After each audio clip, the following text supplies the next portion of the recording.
Lobat na. Hindi ka nag-start, lobat na. So yan.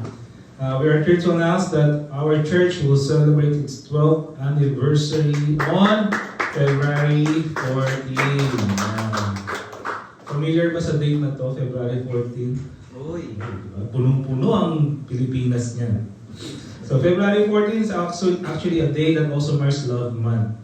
Amen? So yung mga may nagpaplano makipag-date dyan sa February 14, meron po tayong church, meron po tayong service, ano po.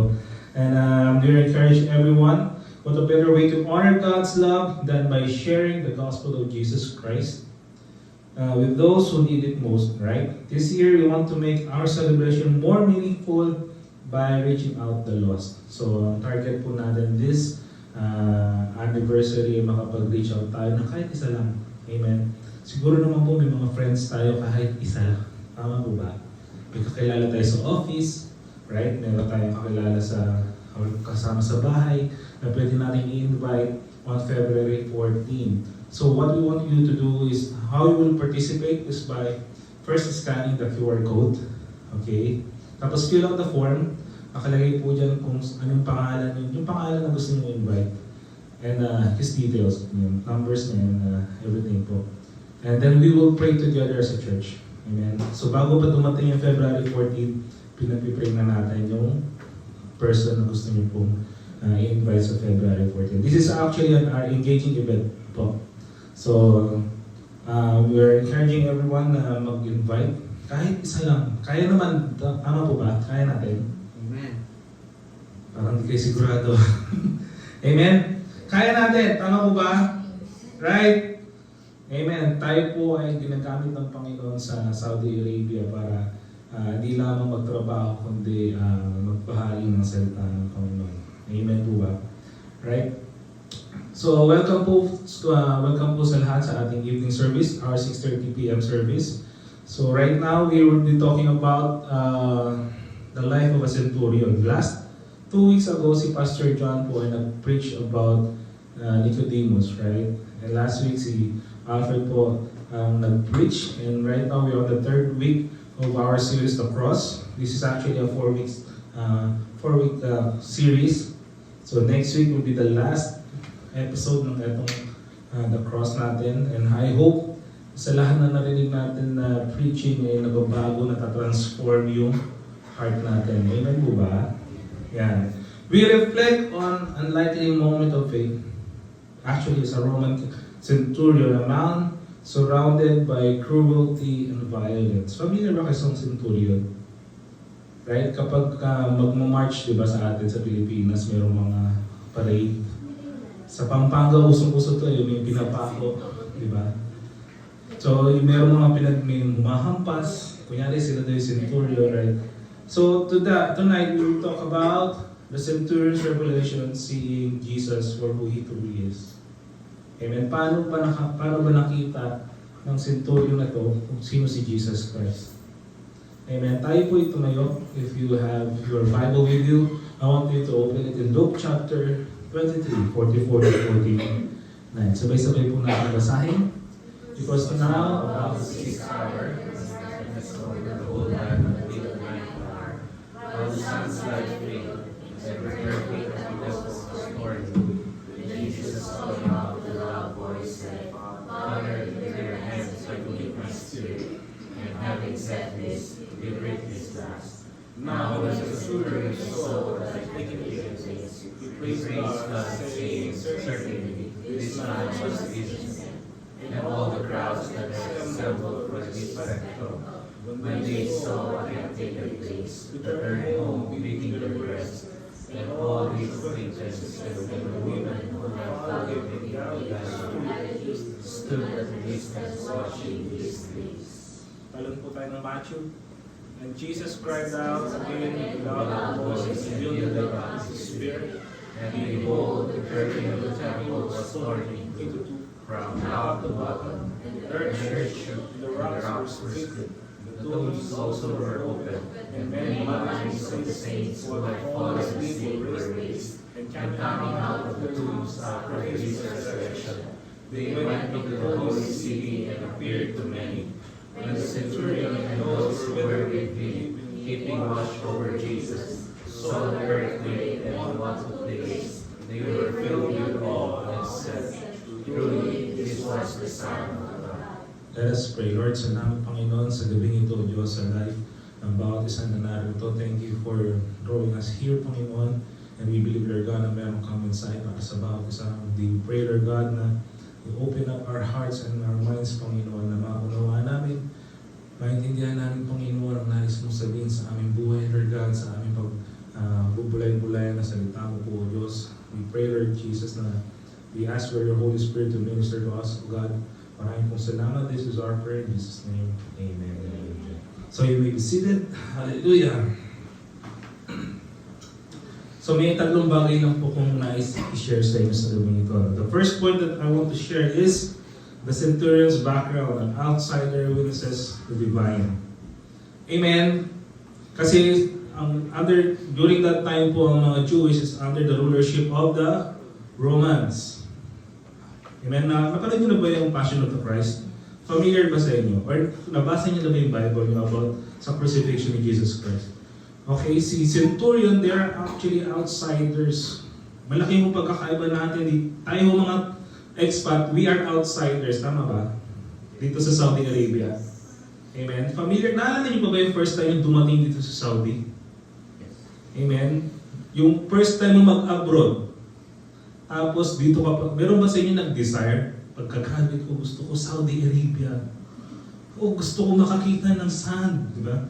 Pinagpipray mo ba na gusto mo makakita ng camel pagdating mo rito? Right? Meron ba? Nag-desire sa inyo, college ka pa lang, high school ka pa lang, dinidesire mo makakita ng Arabo. Meron ba? Wala siguro, no? But ang pinagkaiba natin sa centurion na to, sa mga Roman, saka sa atin dito ngayon, sa scenario natin ngayon, no? Tayo yung pumunta dito sa Saudi but we don't have influence. Tama ba? Ang mga Romans, pumunta ho sila dun sa mga Hudyo, they have the influence. They are powerful empire actually. Right? Naalala niyo po ba yung unang dating nyo? Yung unang sakay nyo ng aeroplano, papunta ko dito sa Saudi Arabia, ang nasa likod ko po ay Muhajir pa tawag doon, yung naka-cover yung mukha.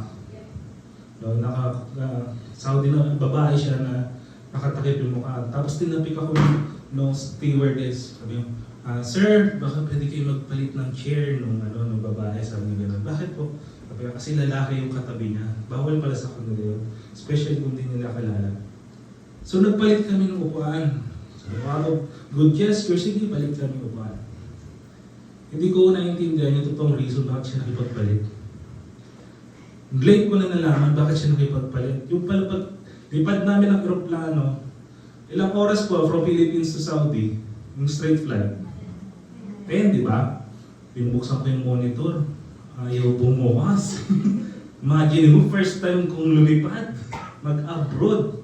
Sabi ko, gagawin ko 10 hours akong tulala doon sa upuan. So natulog lang ako. Pagdating ko rito sa Saudi, Ramadan. So yung mga kasabay ko, pag baba ko ng aeroplano, mga nakatuwalya. Di ba? Di ba kayo na-shock nun? Pag baba mo ng aeroplano, mga nakasabay mo, towel lang mo. Tapos yung salita nila, iba na. Meron pa kayo habang lumilipad kayo, biglang Allahu Akbar. Di ba? Muro. Takot mo na eh. Ano nangyayari? Sabi mo. Diba? Ganun yung feeling ng isang outsider. Naramdaman nyo bang outsider kayo dito sa Saudi? Diba? Yung iba yung salita nila, iba yung sulat nila, iba yung ugali nila. Ang layo-layo sa pamilya sa Pilipinas. Diba? Yung home natin sa Philippines. Ganun din po sa kanila. Centurion, he's an outsider. Pero ang pinagkaiba natin, sila yung may authority. They're the ruler of the land. Amen? Wala ho silang pakialam doon sa custom ng mga Jewish. Bakit kasi sila yung may kapangyarihan that time? I don't know kung familiar kayo sa centurion, no? Sino dyan yung centurion? Right? These are the Roman soldiers. Ano po? Di ko alam ba't sila nakapalda. Siguro mainit. No? Ang centurion po ay yun. Yung may palong yung ulo. Anong reason bakit siya may ganon, yung palong yung ulo? Kasi is actually handling 80 people, 80 soldiers. kailangan alam nila kung nasaan yung centurion, kung saan siya pumupunta. So bago ka maging centurion, kailangan meron ka munang 15 to 20 years of experience. So ibig sabihin, he is battle-hardened.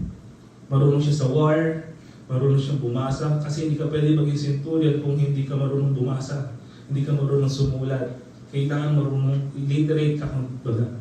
So paano ka magiging centurion kapag in-appoint ka ng Senate? May nag-appoint sa'yo, or yun nga, battle-hardened ka.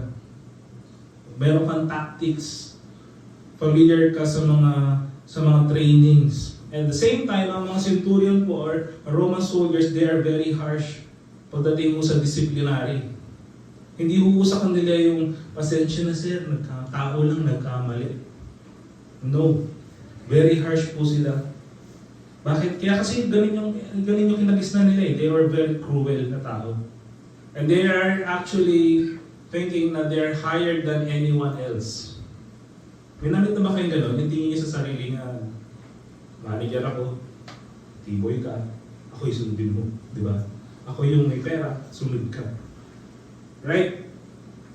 Sabi dito, ito yung mga encounters ng centurion. Sa Matthew chapter 8, verse 5 to 13, ito yung centurion, someone who asked Jesus Christ for help when his servant is paralyzed and in pain. Remember that story? May lumapit kay Jesus Christ sa centurion, sabi niya gano'n, yung servant ko may sakit.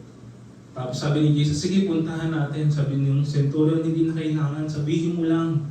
I'm a man of authority as well, sabi niya gano'n. Pag inutusan ko yung soldier ko pumunta sa ganito, pumupunta siya. So na-recognize niya yung authority ni Jesus Christ. Kaya nag-marvel si Jesus eh, grabe yung faith ng centurion na to. Sabi niya gano'n, wala akong nakita sa mga Hudyo na ganito. So right there and then, sabi ni Jesus, yung servant mo magaling na. Amen? So yung Mark 15:39, sabi dyan, the unnamed centurion was in charge of the execution detail that crucified Jesus, acting under the orders of the governor, Pontius Pilate. Ito yung pinag-uusapan natin na centurion. He was actually working under Pontius Pilate. Kilala niyo naman si Pilato, tama po ba? Nung execution ni Jesus Christ, siya yung naghugas ng kamay. Amen. Itong centurion na to, siya ho yung may namamahala sa pag-execute ng mga criminals. So ibig sabihin, bawat centurion may kanya-kanya ho silang nakatoka. Kagaya mo sa Matthew 8:5-13, yung centurion na ho, yung yon na ay nagpapatrol ng land. So magkakaiba sila ng designation. So ito sa Mark 15:39, siya naman yung nakatoka sa pag-execute. Kumbaga normal na sa kanila yun. May pinapako. Normal na sa kanila yun. Kaya na nilang kumain ng tanghalian habang may pinapako sa cross. Siya rin ho yung nag-confirm kay Pilate, Pontius Pilate, na patay na si Jesus Christ. Remember, dun habang nakapako sila sa cross, ang ginagawa ko ng mga centurion to make sure na yung nakapako na yon ay mamatay, binabali ko nila yung binte. Just in case makababa sila, hindi sila makakatakbo kasi bali na yung binte. Pero si Jesus, hindi ko siya binalian ng binte. Amen. Acts chapter 10, Peter baptized a righteous centurion named Cornelius. Sila po yung first na mga Christians, mga Gentiles na naging Christian. Acts 27, the final mention of centurion where Paul and some other prisoners are put under the charge of a man named Julius of the Augustan cohort. Okay? So yung nangyari kay Paul, yung bangka ho nila lumubog.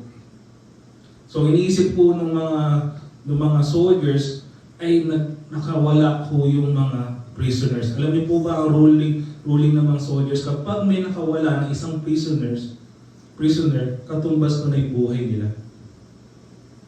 Remember yung kay Paul and Silas, di ba? Habang nag-worship sila, nag-open yung mga prison nila.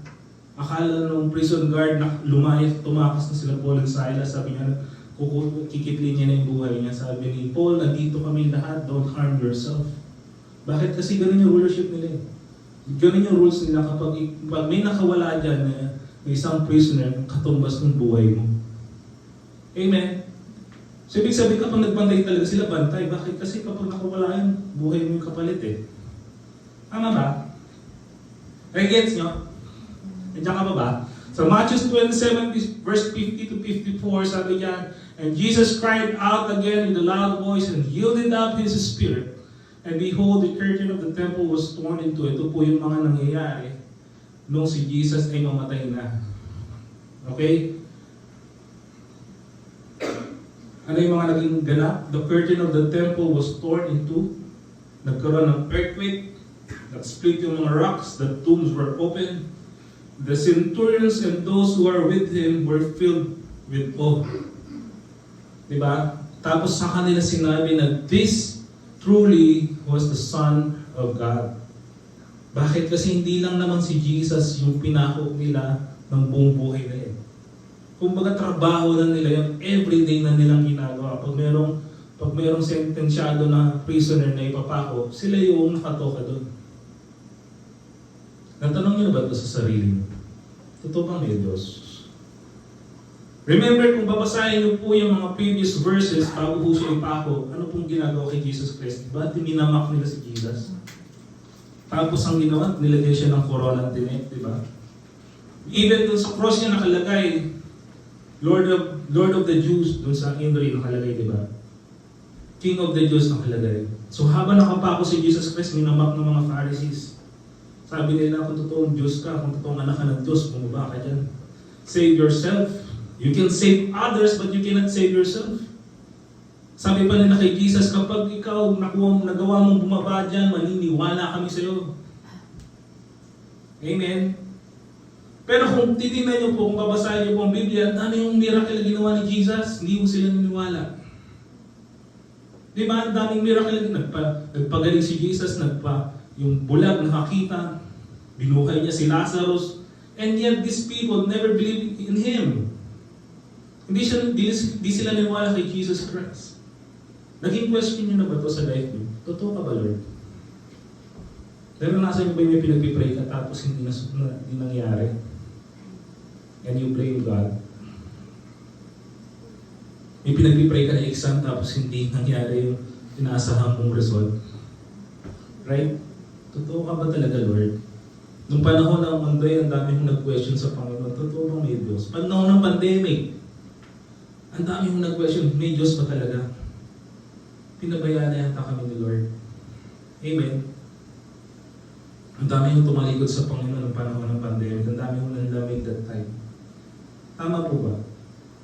Nasanay na sa online service, nung nagtawag na ng on-site service, ang hirap hagilapin ng mga believers.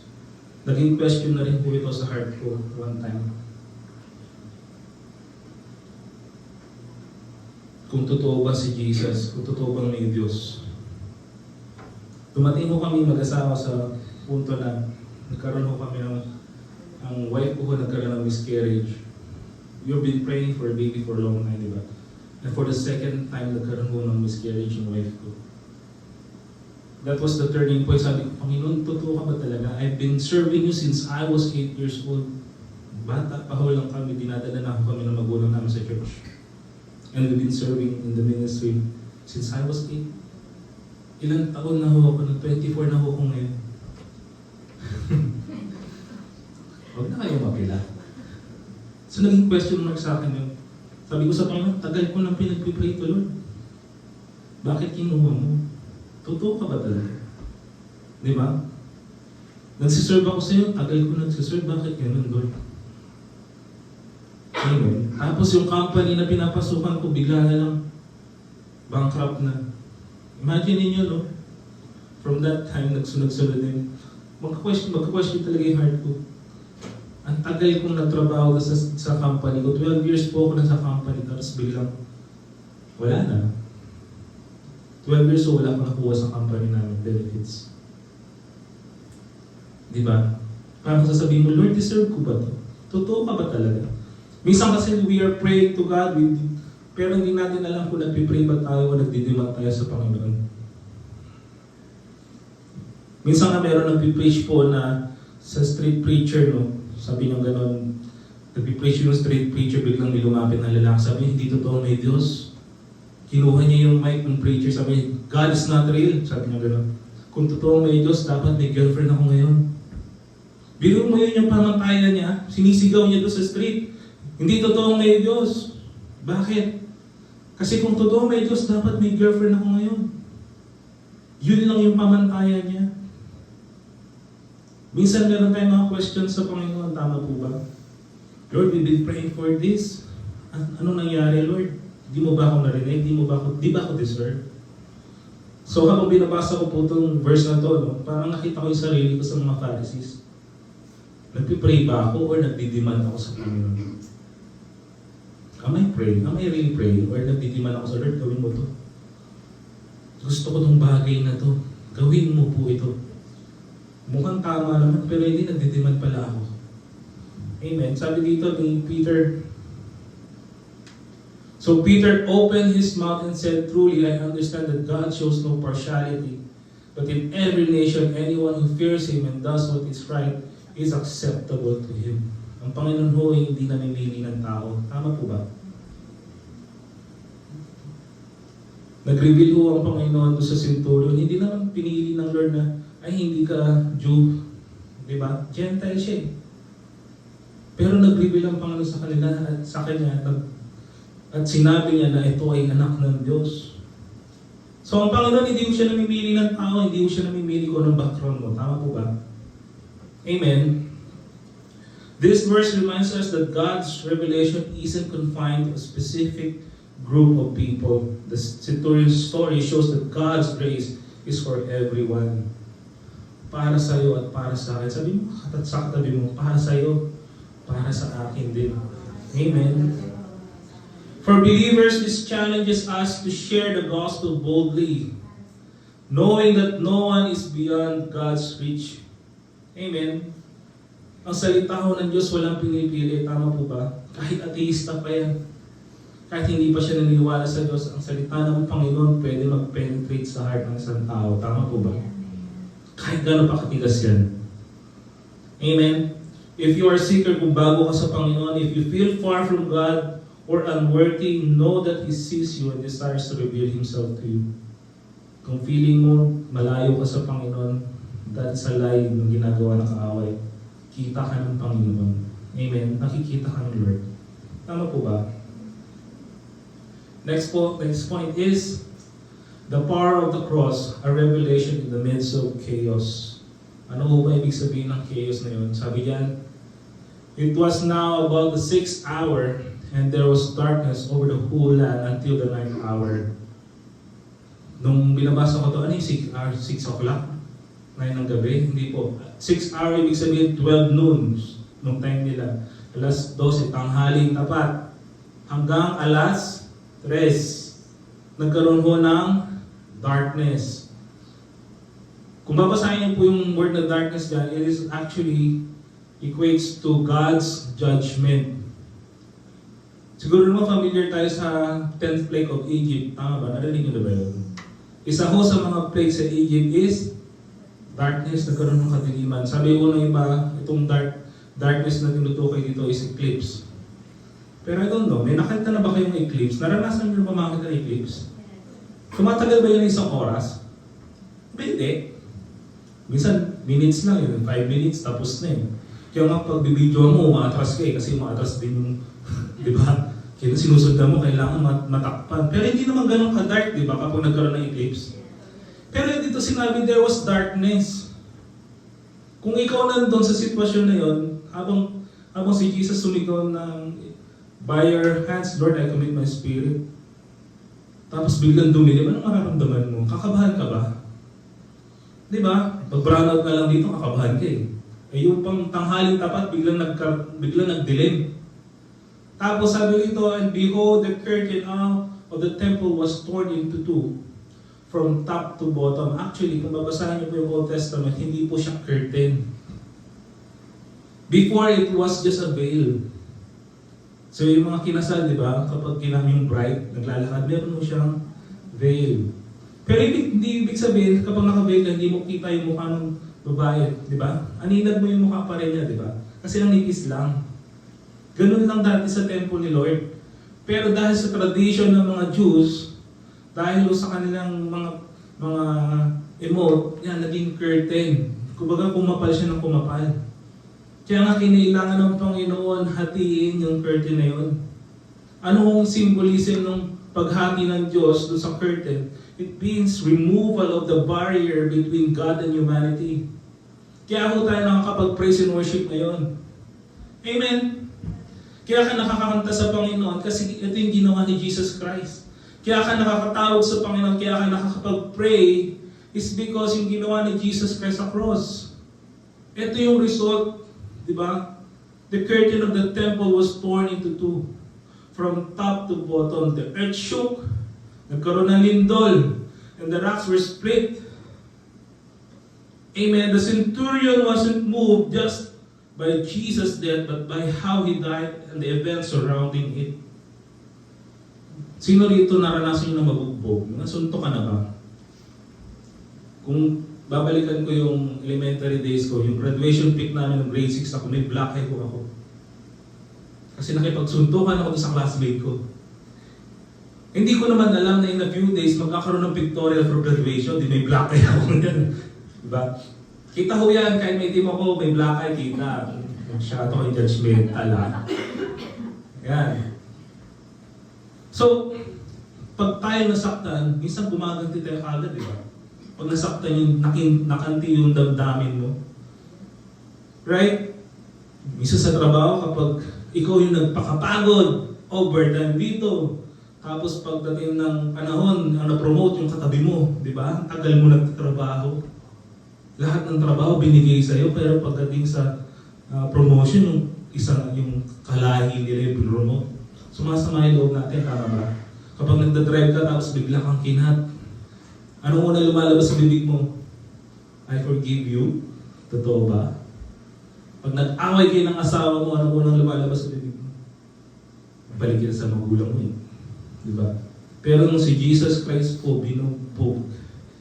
Diba? Sabi niya, He was despised by man. Hindi mo ma-recognize, sabi sa Isaiah, hindi mo ma-recognize si Jesus kung siya ba ay tao or uod. Imagine that. Kasi He was brutally, diba, bruised. Hindi mo makilala kung asan yung head niya, asan yung paa niya. Pero nung pinapako si Jesus Christ, anong sinabi niya? Father, forgive them. At na-witness po ito ng centurion. Bakit? Kasi hindi na naman si Jesus yung pinapako niya doon eh. At lahat ng pinako niya doon, nag-curse. Si Jesus lang yung nagsalita ng forgive them.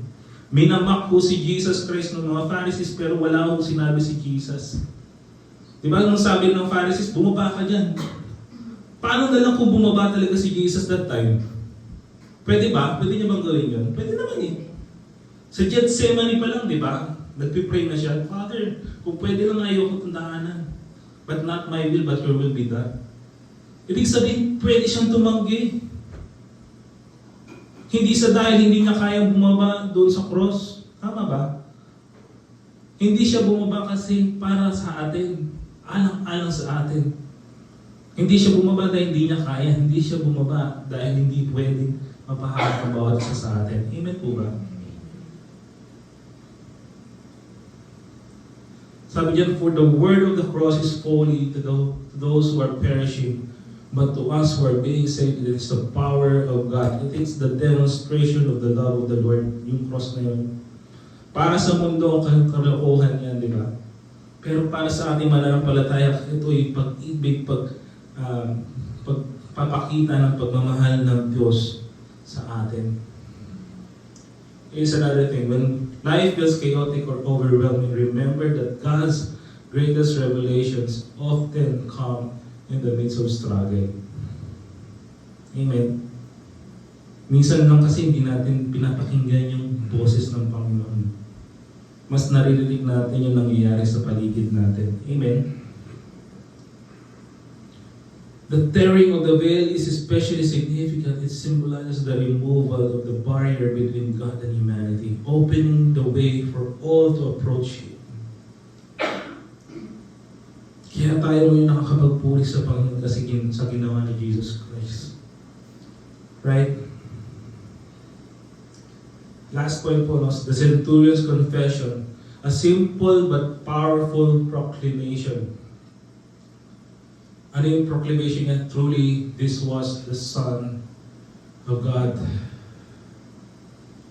Sabi dito, because if you confess with your mouth that Jesus is Lord and believe in your heart that God raised Him from the dead, you will be saved. Everyone who calls on the name of the Lord will be saved. Sabi mo kanina sa binasa natin na verse, nagkaroon mo ng darkness. Lahat po tayo may darkness, di ba? Lahat po tayo may past. Amen. Sino ho dito pinanganak ka, malinis ka na kagad? Holy ka na kagad? Meron ba? Yung hindi ka nakagawa ng kasalanan, meron ba sa atin? Lahat tayo meron past. Amen. May kanya-kanya tayong darkness.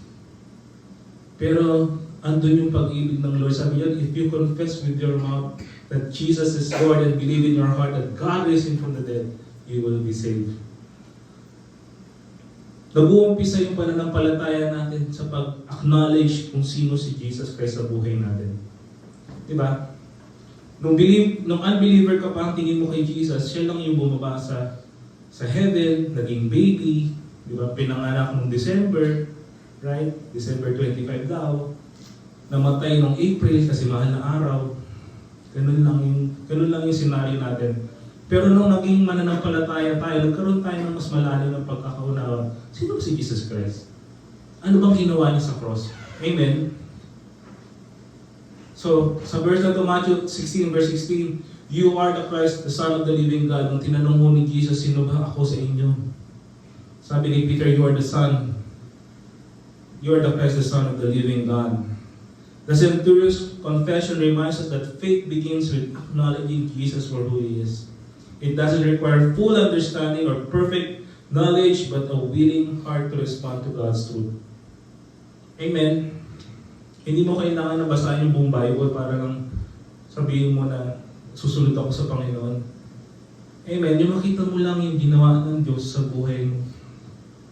Minsan kasi sinasabi natin, hindi pa ako pwedeng tumayo, hindi pa ako pwedeng mag-serve sa Panginoon kasi hindi pa ako masyadong maalam sa Bible. Hindi pa ako pwedeng mag-one-to-one kay ganito kasi kulang pa yung kaalaman ko. Amen. Pero ang Lord may ginagawang himala sa buhay natin. Yung life mo na binago ng Diyos, it's your testimony. Pwede mo na i-share yun sa ibang tao na hindi pa nakakilala sa Panginoon. Lalo na yung mga taong kilala ka, yung alam nila na ikaw ay pasoblero, dati kang manginginom, tapos makikita ka nila na mayroon nagbago sa'yo. Ang masaklap, no? Kung tagal mo na umati ng church pero wala nabago sa'yo. Amen. Nung si Jesus pinako sa cross, ang sinabi lang ko nila, you can save others. Wala ko silang maisumbat kay Jesus Christ. Sana sa atin din walang maisumbat, no?